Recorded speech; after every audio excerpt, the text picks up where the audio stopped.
Ladies and gentlemen, may I introduce our next guest, who also worked in VFX, Charlotte Merrill.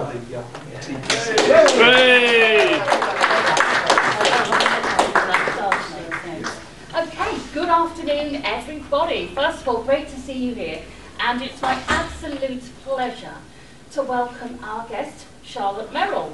Now, I will provide a little bit of background about all the awesome things Charlotte's done.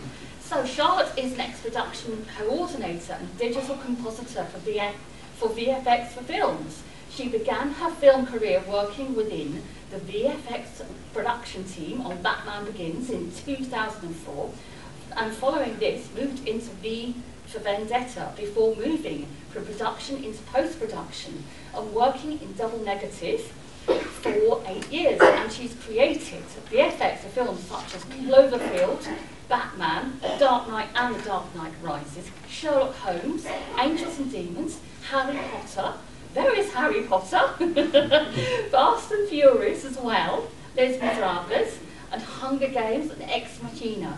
Charlotte left VFX in 2014 to be trained to become a dietitian. Yes.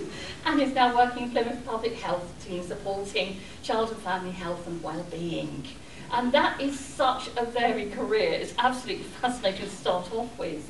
So let's kick off with the first question, which is, how did you get into the film industry in the first place? Okay, well, so I used to want to be an actress, and I did a performance degree. And while I was doing the performance degree, I became interested in film and realised that I enjoyed being kind of behind the camera rather than in front of it, and the kind of process of creating. I decided I was going to be a director. So that's an easy job to get into, isn't it? Especially as a woman. So I had my sights on London then, and I moved in with some friends, and I thought I'd just put my CV out to try and get any kind of job where I would get into the film industry. And I think because it's who you know. So I had my niece and nephew's mum. She was a producer at the time at Aardman, and she had friends who were also producers in other areas. And my CV somehow ended up on somebody's desk at Framestore, which is a visual effects facility in London. And I got a job working as a runner, and that was around sort of September 2003, I think. And I worked at Framestore for a wee while, you know, going and getting skinny mochachinos for people coming into the facility. Lots of running around in between different facilities in Soho. And then I got a call in January in 2004 from the VFX producer on Batman Begins. I didn't know that's the film that it was. They just called it, they just said that they wanted to interview me for a film working for Warner Brothers. You know, was I interested in coming on? And I think my CV again ended up on the top of the pile because of Cindy had a friend at Shepperton Studios, and she had made sure that it got to the top of the pile. I mean, I'd done in between my performance degree, and so I forgot that bit. And coming to London, I did a master's in interactive communication media. Wow. So a lot of video production stuff, interactive things, did a bit of dance-related interaction, interactive media. It was a kind of way of being able to use, get into sort of working with film and editing and things like that, without doing a proper film degree, because I didn't get into the film degree at Bristol, which is a bit of a shame. I was living in Bristol at the time. But it was a really good course, and that was probably another reason why I was very overqualified, you know, for the job, basically, of visual effects assistant. And yeah, so I started working in, I think it was February 2003, and yeah, then I worked for a year and a half on Batman Begins in production as the visual effects assistant. That sounds absolutely fascinating. Actually, I professionally work in communications, so when you say about interactive media, we do a fair bit of that. And I'm forever walking over to my colleague's desk going, what are you working on? What's campaign now? And it's such a varied thing. So you mentioned about Batman Begins. So what was that like, working on that? Because you mentioned it was for a year and a half. Yes. What sort of stuff did you do? Yeah, so that's what I was racking my brain to try and remember all the kind of things that I did. So at the beginning I was probably, I guess, the runner for the department. So I used to have to travel to Shepperton Studios every day. So I left my house at 6 o'clock in the morning, got there around 8, because we shot from 8 till 8. Well, initially, they were still in planning, so they were still sort of storyboarding and working out what shots they needed for the film. So we had the director coming into the offices quite a lot, Chris Nolan, making him cups of black tea, he likes his tea black, and sort of getting everything ready so that we could start shooting. So there was lots of, really I would do anything that I was asked to do. So go and get some, sometimes I was going and getting shopping for everybody, so that we had some teas and coffees and things like that in the office. And when we started shooting, I would be on set with the VFX supervisors. So the VFX supervisors for that film were Yannick Serres and Dan Glass, and they were the ones who did the Matrix trilogy. Oh yes, of course, so, yes. Very experienced supervisors. They were good fun. They were like, quite mischievous between them. So it was really fun being with them, and we had a lot of double negative team on set as well. So we would be hanging around doing shoots and then waiting for the shots to be shot. Okay. And then we would take reference photos of the scene to make sure that any visual effects shots that we needed that related to that particular set of shooting, we had good reference photos for. So they would have this sphere that they put out. Okay. My husband can probably explain it a bit better than me because it related to the 3D stuff. So there's a grey ball, and then there was like a shiny metal ball. And these were used so that you could get the proper reflections of the lighting in the space. So they would leave the lights up that they'd lit all the actors, and then they would put the grey ball and then they'd have a colour chart, and then they'd film the green screen without the actor on it and all this kind of stuff. So a lot of it was making sure that we got those things shot. So what my husband was talking about earlier, about if you don't shoot what you need to shoot in the moment, in camera, and you don't get that reference footage, you're making your life 10 times harder trying to kind of recreate things from nothing, like in post.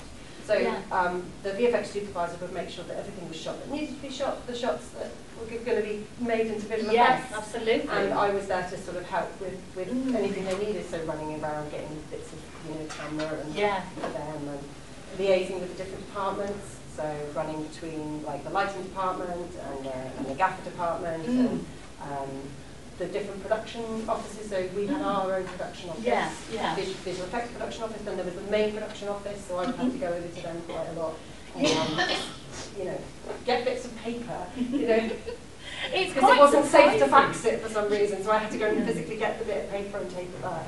It's quite surprising just how much you can learn and pick up. Would you say that's a really good learning experience in terms of working with, or just essentially even just running? Running, all the different departments and the way they work and everything. It gives you a really good sense of what everybody does, and you can get a feel for like what it might be like to work in those different departments. So that was what I was doing at the beginning, and then obviously we had different shoots that would happen off-site. So there was all the stuff that happened within. So this shot was all the set here was in the studios, and the sequence at the end where they explode the train. That was all in the studio set up as a set. Oh, wow. But then quite a lot of like Wayne Manor, we went to the stately home outside in the countryside and shot the back. And then we had a night shoot that I remember with the Batmobile, which was absolutely freezing cold, which was at another stately home, and they were doing all these like shots of the Batmobile, like that jumping. sounds so cool. I did actually go ride in the Batmobile. Did you really? Was it awesome? Was it as awesome as it looks in the movie? Because I flipping love it. Fun. It was really brilliant! Fun. It was really fun. And I did have a Polaroid of me and the cow, because we brought the cow into the office to take pictures. Wow! I couldn't find it, so I'm really sorry. But we can imagine. We can imagine. I mean, honestly. I wrapped a scarf around it for comedy value. Who would want to do that? I mean, if I could go into work, quite honestly, I work in quite a serious office, dressed as Batman, I would actually do it, because that's just me. Turn your head. And then, so towards the end of the project, when we moved into post-production, we moved into offices in London, and I took on more of a kind of production role, if that makes sense. So I was given the responsibility of looking after one of the facilities who were doing the visual effects. So you go to the next shot. yes, let's look, let's look. Where are we? Come on, technology, don't let us down. Okay. Please. So this shot was done by a facility in France called Buff, and they did all the scarecrow masks, all the kind of like wobbly hallucination shots, all the bats, all of that. So I was kind of the contact, I suppose, in the production team, dealing with them. So lots of conversations with the team in Paris about how they're getting on, and when they're going to get it delivered, and are there any problems, and things like that. Yeah. That sounds absolutely. I mean, seriously, what a brilliant experience. It was really cool. And then going to, I managed to get to go to the premiere, which was quite exciting. Wow, that must be fun. Yeah, they always look fun. It was fun. They always do look fun with everything going on and all the fun and sparkles. It was quite surreal. Yeah. So being sort of sat, not very far away from all the actors and the director and everybody else, was quite a surreal experience. It does sound awesome. But I did get to meet some actors as well on set, because we had to take reference photos of all of the actors, just in case we needed to do digital doubles of them. Okay. And I was the kind of turntable. I was the master or mistress of the turntable. That's what they called me. So we had this like disc with a chair sat on it, and then we would just rotate it so many degrees around and take another photo. And they had to kind of get turned all the way around and have photos of them from every angle. So like all the details and all the different so aspects you would get every of their bit of their face and the back of their head. Yeah. And so I essentially met all of the main actors. Who was the nicest? Who was the coolest? I'm being so self-serving here by asking. Liam Neeson was very nice. Oh, brilliant. And Morgan Freeman, as you would imagine, was very nice. Yeah. I'm a bit of a Liam Neeson fan, so I'm very Michael Caine, I was a bit disappointed with Michael Caine. He wasn't that nice. Oh, no. Maybe he was just having an off day. Yeah, and Christian Bale was just like the star, so you're believing me. Well, actually, again, this will sound self-serving, but when it comes to anything and anybody, I always love chatting to the people behind the scenes, because they're the ones that put the whole things together. Like my partner was showing me about how, just over there, was showing me exactly how things look through the different processes. And it's just fascinating how much it adds to the film. It is just fascinating that way. And what was it like at the premiere, seeing your work on the screen? Well, I guess for me it was different from what it was like when I started working in post. Because I was more like behind the scenes, just helping everybody, like putting files into folders and keeping things organised and all that kind of stuff. So which is important. It was exciting. I guess, seeing the kind of where we've been filming and all the sets created properly and how they're meant to look on the film. That was really cool. So on that aspect, so how did you move into post-production, and what was your journey like? What was it all? What awesome things did you do? Well, I started on Batman Begins, so the visual effects supervisors, they both used to be digital compositors. So they were like, oh, you know, because we just talked a lot about the film industry and where I might go, what direction I might go. And they were like, well, look, just to keep your options open, why don't you have a think about being a digital compositor? So I learned how to use they had a copy of the software in the office, because they would do kind of like, they would work up shots roughly so they could see what they might look like before handing them over, So they kind of showed me the basics of the software, and I did a couple of shots on the film, but they were really, really short. They were like, over in a second. But that was my first experience of post-production. And then, so I worked for V for Vendetta after Batman Begins on production as well. I was kind of, I guess, an unofficial driver. So I was like driving film around. So going from Technicolor to Cine sites, where the film would get scanned, and kind of moving between the two. And was in the offices in Soho here and there. But after that finished, I tried to get into visual effects. So I did some shots on V for Vendetta as well. The ones where he's making the, I can't remember, he's sort of got the curtains up and he's sort of like making the announcements against the curtains. Oh yes, I love that movie. I just love the use of diction in there, and I'm not sure how many times I've watched it. It's been a lot. When you say that, I can visualise that. Yeah. So I did. They were really basic shots, you know, but I did a few of those, and then afterwards I thought, right, I'm going to go and try and get a job at Double Negative, but I didn't have enough experience, and they were like, come back when you've got some more experience, you know. I thought my Who You Know might work, but it didn't work that time. Unfortunately. And so I went away and I worked for a small facility called Jellyfish Pictures. Okay. And I worked for them for about 9 months.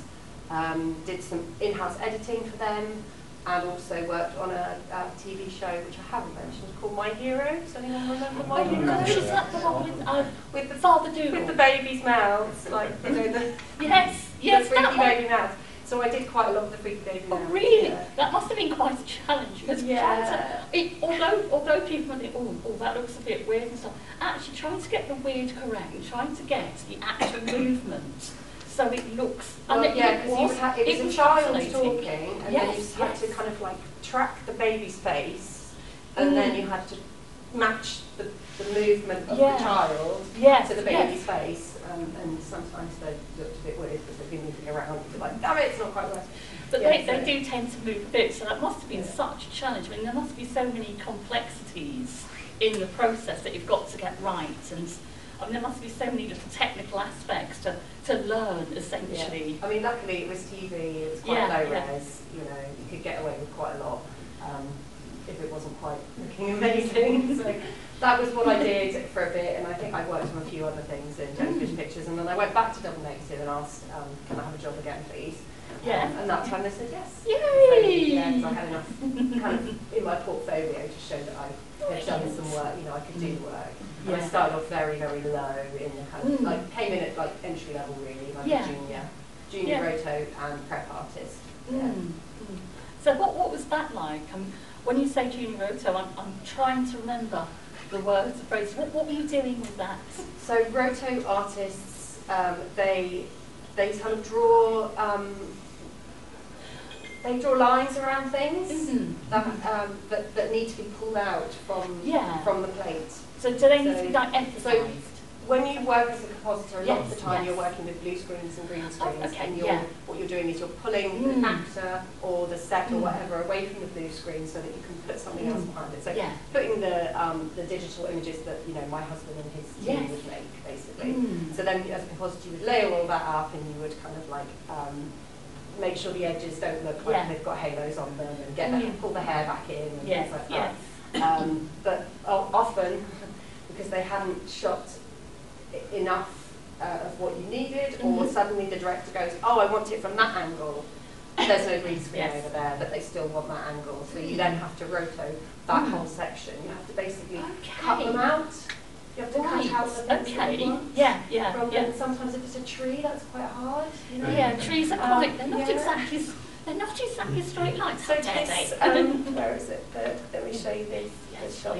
These are the ones. So this is one of my first roto jobs. Oh wow! Was these lovely things on the rigging? So they had green screens up, but there were big gaps in between the green screens. So every time it went over a gap, they would disappear because the gap was like black behind. So we had to roto them so that they were there all the time. Disappear. So you have these little shapes that you make, and then you kind of keyframe them. So you change them slightly over time. Sometimes you can just sort of start here and go there, and then change the shape of it, and it will morph it for you. Sometimes it doesn't work, and you've got to add more frames in between. You know what I mean? So yes, definitely. So it's like kind of consuming work. But it helps you, in terms of being a junior, it helps you to understand the whole process. You're coming to grips with the software as well, and learning different things about that. And it's a good way of sort of getting your head around what needs to happen in more complicated shots.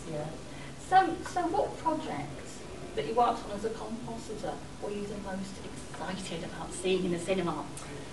Well, I thought about this, and I did have an answer, and then I sort of thought, I guess watching Batman Begins was quite exciting for the first time.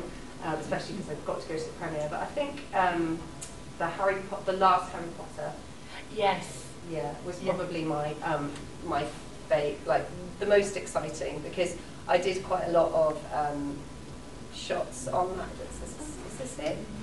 No, this is the Half-Blood Prince, isn't it? That's on mine.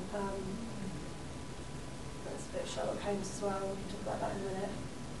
Oh, yes, please. I love that movie. I just totally love that movie. Here we go. Yeah. So this is some of the one of the sequences I worked on was when they were in Gringotts coming in at the beginning. So I developed the look of inside the cloak. You know, it was all kind of like, they wanted it to look all kind of swirly and magical when they were inside the cloak. So we had to kind of mess about with the image and make it look all swirly and magical. And yeah, I know this doesn't look like anything's been done, but this was all green screen behind, and the chandelier wasn't there, and you had to kind of like put all that in.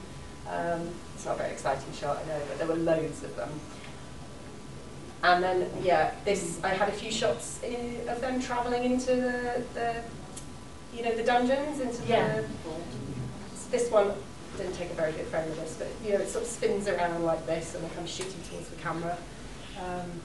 And then I did a couple of shots of the dragon, so that's one there. And yeah, I think this one was mine as well. We were going through it and I was like, yeah, was that my shot? I think that was my shot. I couldn't remember, it's such a long time ago. But it was really, because I'm a real Potter fan, yes. I got to work on quite a few of the Potters, so I did some kind of roto and prep work on one of the earlier Potters. Yeah. We were on spot duty. They had a team to remove the stops. Oh, really? All the teenagers, yeah. Really good. That was like one of my first jobs that we wrote to artists was spotting. You kind of like, you track the spots on their face, gosh. and then you stick a shape on them, and then you'd like blur them out and make them like. So it's a bit like techno concealer for everyone. But it just made me really upset, because I was like, there are children out there, teenagers with acne, and they think that they are abnormal because these teenagers have got their spots removed. Yes. I just think that's just outrageous. I used to quite get very upset understand about that. doing that job, but obviously I didn't have a choice in what to do. Yeah. And then I worked on the Half-Blood Prince. I did quite a few shots on that one, and then being able to work on the last Potter was yeah, I definitely put my name forward for that one. I was like, me please. I just love the films. It's great. So actually going to the cast and crew screening and seeing the film, like just before it came out, with the people that you'd worked with, who'd worked on it, was quite exciting. There was a real buzz. Yeah. I bet there was such excitement. Actually, me and my brother watched all of them before we went to the Harry Potter experience, that Warner Brothers tour, which we spent about 12 hours in because we were just so chilled out. Well, have you been to that? I've been. We got a bit potted out by the end. Yes. The bit with the goblins, and we were like, I just can't know if I can do any more. We got stuck on the M25 and traffic down for 2 hours before. The thing no one needs. We were quite tired by that point, yeah. So what would you say has been your most challenging project? Probably Les Miserables. So I was given, I was fairly senior at that point. Yeah. So I sort of towards the end of my visual effects career, and I had kind of hinted that I wanted a bit more responsibility. So they gave me a sequence to lead. So I had a little team of compositors, and also we were doing something that none of us had really done before in terms of the work. So it was projecting. So the software had changed. So we were using Nuke now, and within Nuke you have this kind of space which is 2.5D. So it's like you have a 3D space within Nuke where you can project images onto 3D models. Like you would in the 3D software, but it's not the 3D software. You're in the 2D space, and then it kind of like turns it back into a 2D image, so that you can layer it up with everything else. So we were like projecting these matte paintings onto these models, and it felt very like, okay, this is like next level stuff. I don't know what I'm doing here. And I was like leading a team of people and trying to kind of pretend that I knew what I was talking about, and I didn't. So that was my challenge. But did it go okay in the end? It was okay in the end. So let me get one of the shots up. Oh, My husband could probably explain the technicalities of it a bit better, because he does that quite a lot in his. Oh, yeah, here's one. In his current role, he's a matte painter and he does lots of projections. But back in the day, we had to do it as compositors. It wasn't the role of the matte painter to do the projections. They just made the pictures. So this is actually the Weir at Bath. Really? Yeah. And they filmed it, and then we had to kind of like, and I don't know what that. I think that might be the Roman baths as well, because that's definitely not what you look at when you look at the Weir, is it? Yeah. So this is Bath, and but it was meant to be Paris.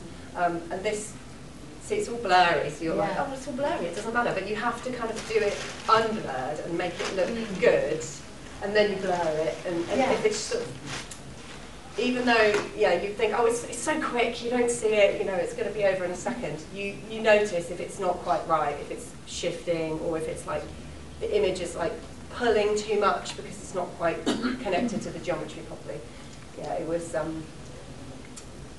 quite complicated and challenging, but good. But good to do. And excellent. I'm a big fan of musical theatre as well. And Lena's is one of my favourites, so I was really pleased to be working on that show, even though it was challenging. I've seen Les Mis as well, and I really liked it. Actually, in terms of musical theatre, have you got a favourite production right now? Right now, it's okay if you don't. Probably Les Mis is still one of my favourites. But it's very enduring. It's really, it is an experience to see it. My daughter's singing a lot of Six. Yes. Six, the musical, she's singing that a lot.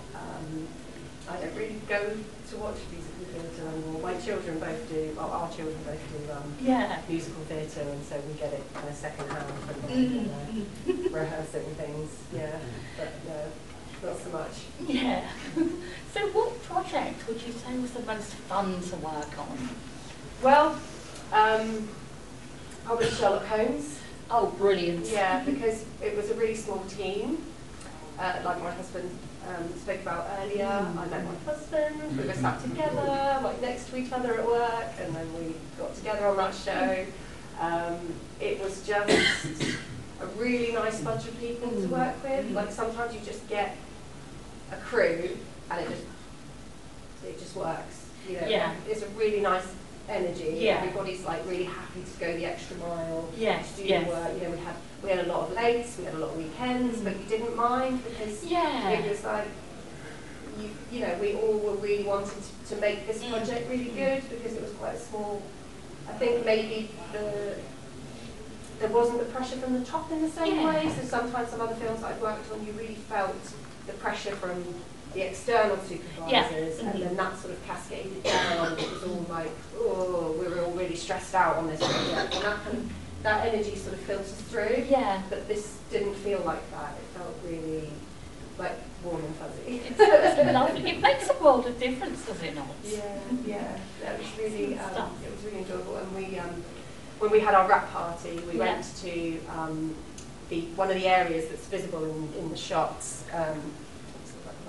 Do I need to go back? Did we see Sherlock Holmes already? Yes, I think it is.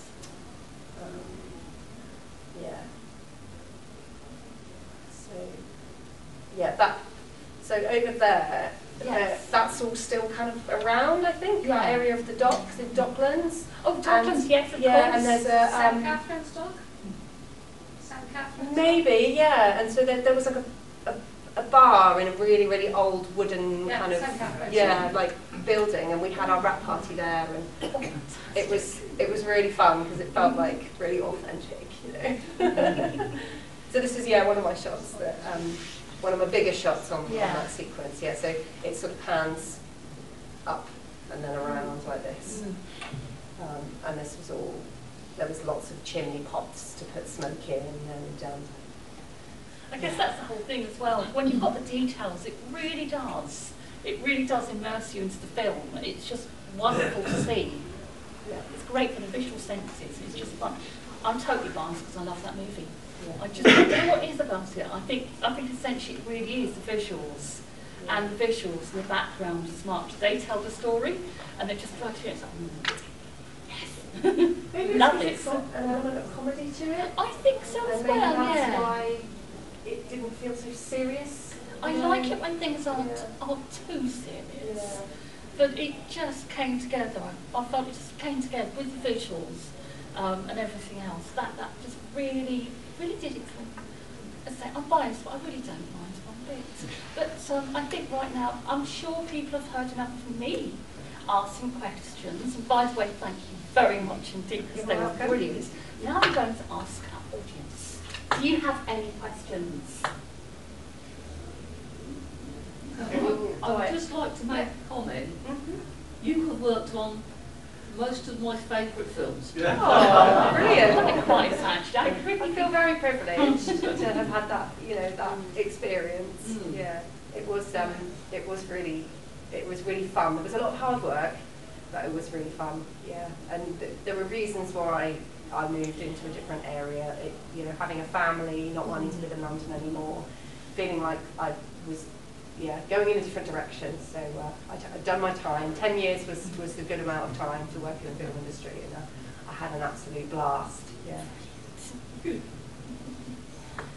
Has anyone else got any questions? Any questions, anybody? Ah, we've got a question. Yes. Do you think you'll ever get tempted back, or when the kids have grown up a bit, or?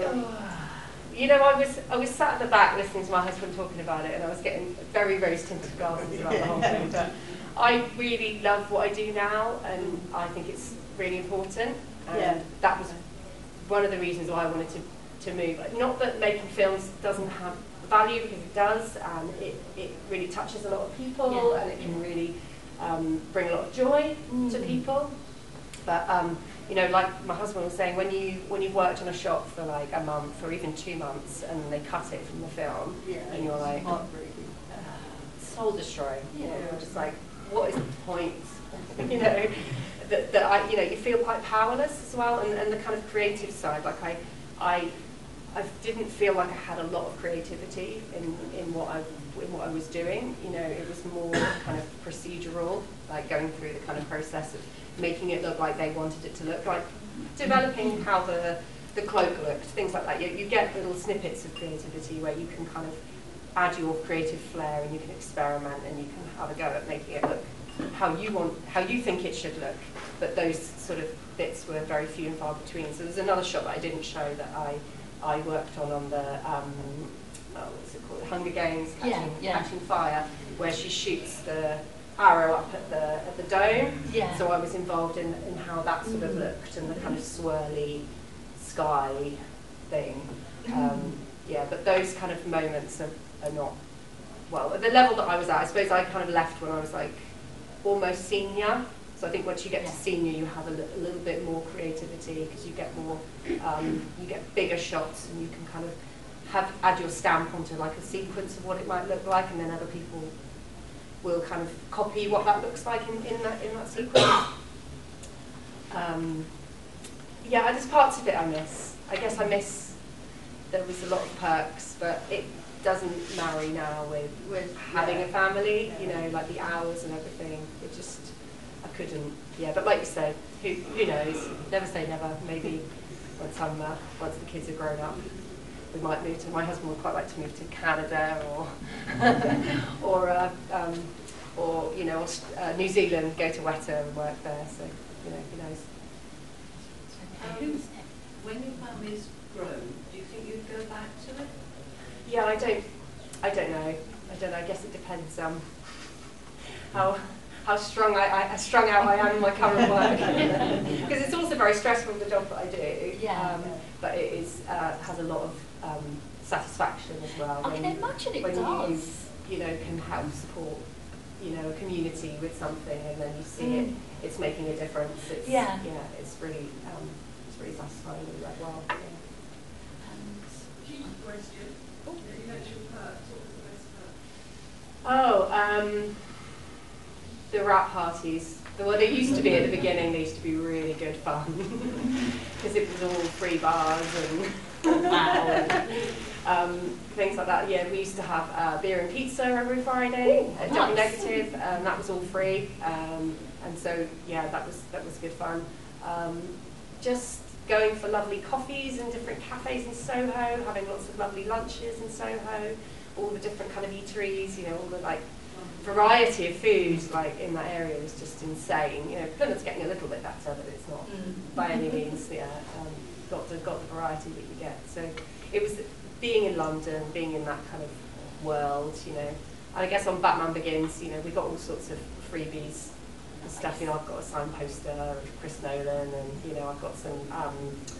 Washington State come around to my house and rob me. I've got some Batman comics that have been signed by the oh, how amazing! By the artists. Yeah. So the artist came in, and then they gave out all these comics that have been signed. Yeah. So that's the kind of things that, you know, were quite perky. That sounds very all the time. Yeah. David? Yeah, most of your films seem to be on quite a big canvas, like Sherlock Holmes behind you, with the exception of Ex Machina, which is quite a constrained, small environment. It's almost a play. Yeah. Only the android is a VFX. Yeah. What did you do on that one? Yeah, so I did her, Eva. So I did a few shots with Eva. So I've got one at the end, I think. That I think was mine. Again, it was a long time ago. I definitely did the sequence. We were really struggling to get high-res images to be able to put on our, because we don't have the DVD of that one. So I did there's the catching fire sequence. I did this, and then the bit at the end where she explodes in the bush. Yeah, so I was working on this bit here. So obviously it's like you had the actress, and I think she had like a green. She was wearing a green suit in the areas that they wanted to make into the robot, and then we had a 3D model of the robot, and we added it in, and then you kind of like try and integrate it into the scene so that it looks like it's really there. Yeah. So I did quite a few of those. Definitely there was the one where she's kind of putting her arms in. I think I worked on that one as well, like when they're in a kind of changing room, there's cupboards, you know, like bits of bodies in cupboards. Yeah, I think I worked on that sequence as well. Yeah, it's really whatever comes in to the facility, they will distribute it, you know, among the teams, and whoever's sort of free at the time, they'll give you that show, and you can, like I said with Potter, you can put your hand up and say, I really want to work on that show, can you keep me in mind for it? But often it's just who's available at the time and what skills you have, you know, and who they need for a particular show. Are there any more questions? That was really interesting, by the way. Just a follow-up on that last bit. So are the people who are sort of more specialist, say in backgrounds, landscapes, and others who are more for the close-up work, you know, will jobs be allocated in that way on your expertise? Not from a compositing side of things. So compositors are expected to do all of it. So depending on your seniority, would depend on the kind of level of complexity of the shot and how many kind of additional elements need to be added in, or how long the shot is, or how wide it is. Like, so how much extra is within the shot. That would be, yeah, so the kind of the shots that are very long, or the shots that are quite similar, or more basic, where you're just literally pulling something away and adding a background, and there's not a lot of different elements. That would be the kind of, you know, the kind of more junior to mid-level, and then the more senior compositors would have the big money shots, we used to call them, you know, which have like explosions and kind of like flying creatures and, you know, all the guns and whistles. Anyone else? Your husband showed us his lovely painting, and I wondered what sort of stuff you do for creativity, or do you have what any do I spare, do for creativity? do you have any spare time working in healthcare? I've actually just taken up singing again. Yeah, I was feeling a bit like, so in my current job, I'm also, one day a week I do a master's, I'm doing another master's in public health, because it gets paid for by our job, so they kind of encourage everyone to do it. But I wasn't doing anything creative for myself, you know, when I used to sing, I used to dance, I used to act, I used to make music, I used to, you know, take photos and do lots of creative stuff and work in the creative industry.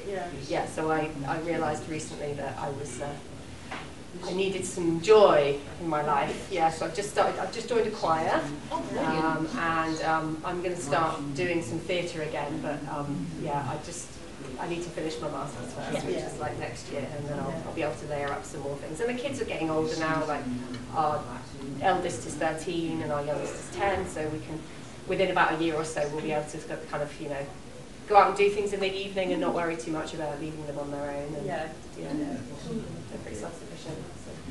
So. Honestly, Pixie. Of your compositing work, was there any particular shot that you regard as the most complex you worked on? Well, apart from the stuff with Les Miserables, because I was doing projections, gosh. I think actually the shot that I didn't show you, the one where the tree blows up in Catching Fire, that was quite a complicated shot. There was quite a lot of different. So they'd shot some of the explosion in camera, but we needed to kind of enhance it quite a lot. Some of the Sherlock Holmes shots, so that big one that I showed you, because it was a pan and then there was a spin around. You know, that was quite challenging. A lot of that was done in 3D though. They do the camera move in 3D, but you have to kind of track in the other elements in the background and make them kind of match all the 3D. I guess some of the Fast and Furious shots, but I didn't really do any of the complex ones on that one. Yeah, I mean, one of the most challenging shots I've done wasn't actually that. It wasn't actually that complex. It just became the bane of my life. Like I could not get it to work. Like, and it almost destroyed me. And that was quite near the end. It was in is it Transcendence? Is that the film with Johnny Depp? So I'm trying to remember, but my memory's a little bit rough. It was it was a basic kind of track and kind of and match, but I just couldn't. Yeah, I don't know whether there wasn't enough light in the scene or it was just broke me. Oh dear. Well, it looks like it didn't break you too much. You're getting chatting to us, and that's a very good thing indeed. So, do we have any more questions? Hand it back. Hello. I guess this is a bit of a two-parter. First, when you were doing this, going back to your to the graphic job, did you feel yourself as an artist or as a craftsperson? And the second thing is,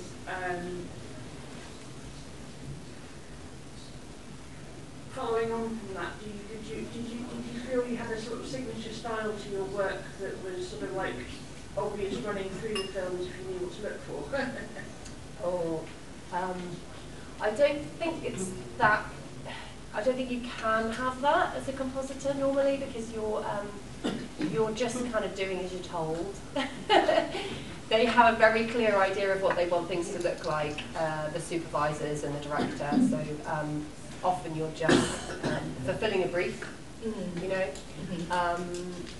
Again, as I said earlier, I think there's an element of creativity and artistic. You can put your stamp on it to an extent, but a lot of the shots were just you know you have to do it. This is the way to do it, and it's very technical rather than creative.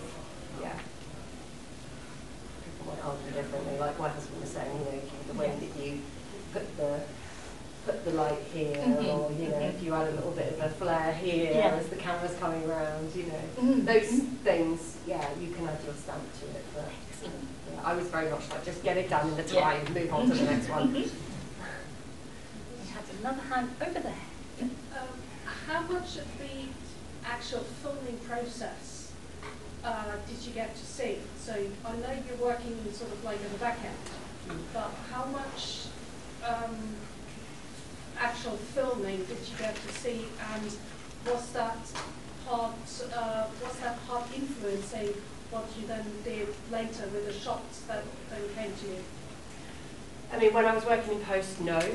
I didn't. You don't really get to see the filming. You would only get to see the filming process if you were maybe a sequence lead you might come, so some of the, when I worked on Batman Begins, some of the double negative post-production team, they came to the set. So it would be the sequences that they were involved with, they would come to the set. But I think part of that was they had a really good relationship with the visual effects supervisors, because the visual effects supervisors used to work with them. And so they were like, you know, oh, come onto the set. And, you know, they were doing a lot of the shots on the film, so they were coming onto the set quite a lot. So no, I only really know about what it is like to work, you know, what the filming process is like from the work I did on Batman Begins, really. Yeah. Thank you very much indeed. So any more questions? I think we're down to the last 10 minutes, so I'm sure we'll come up with something. It's okay, if anybody hasn't got any questions, it's fine. Charlotte's on next as well, so give her a break. I can do that. I think most certainly do that. I hope it's, you know, been interesting to... It's been absolutely fascinating. Well, if you'd like 10 minutes back, I'm sure that's okay. Unless anybody's got any questions. If you're okay with that, then she knows all stuff on Armadacon. If they've got more questions, they can ask them in 10 minutes' time.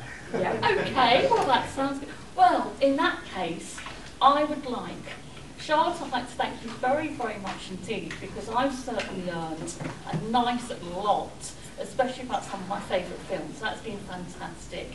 Audience, you've been absolutely brilliant. So, let's do a lovely quick break.